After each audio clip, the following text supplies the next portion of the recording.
here today with the Academic Dean, Dr. Rory McEntegart. So thanks very much for having us, Rory. Pleasure, Patrick. Well, the houses were built at the end of the 18th century, starting at number 1, and they moved along towards in the direction of the east.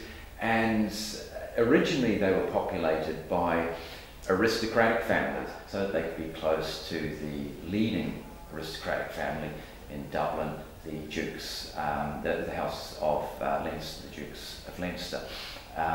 They remained here for a number of years, but in 1800, with the Act of Union, the Irish Parliament was dissolved, and the Parliament henceforth sat, for Irish purposes, in Westminster, and many of the aristocratic families by and by began to move to London. These houses were bit by bit occupied by well-to-do professional families, and it's that which brought the Wildes, who previously had been on Westland Road, to Merrion Square, and they took this house in 1854, and it was here that Oscar moved in with the family. In 1855, Oscar was born in 1854 at the house on Westland Road, and they moved in here the following year, and they were here for the next 20 years. His father, Sir William Wilde, was a very well-known eye surgeon. Indeed, some of his techniques are still referred to today, and there are some of them that are referred to by his name. He developed a very good practice here, a very well-respected practice, and Oscar's mother was also a very well-known figure socially, and in terms of the circle which she cultivated here, they were very she cultivated a circle of those who were very interested in the development of the nationalist movement, and so her salons here, as they became known, were very popular gathering points for the intellectual and social elite to discuss matters related to the incipient movement towards national independence.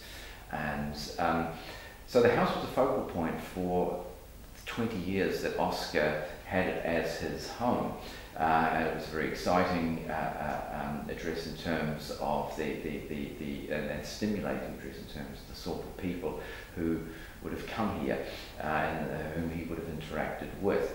And it's within this house that much of his formative artistic development. In 1993, American College Dublin was established as a not-for-profit institution of higher education, and initially we were housed in number 2. And number 1 was something of a derelict building. It was not being used other than a small portion of it. And we inquired as to the possibility of using the house as an education and cultural centre, but with that also taking responsibility for renovating it. We were able to get a very generous donation from the Flaherty family of New York, Clementina and William E. Flaherty, and with that we set about a comprehensive restoration and conservation effort for the entire house.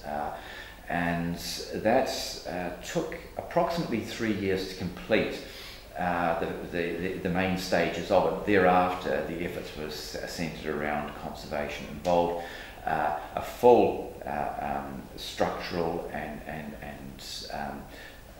superficial assessment, superficial in the sense of the surfaces, the interior surfaces being completely redone, and period furniture was acquired, and it was inaugurated in the mid-1990s as a cultural centre, and it's used as a cultural centre to this day for various events, for book launches, for which of course Oscar we hope would like very much, for artistic events.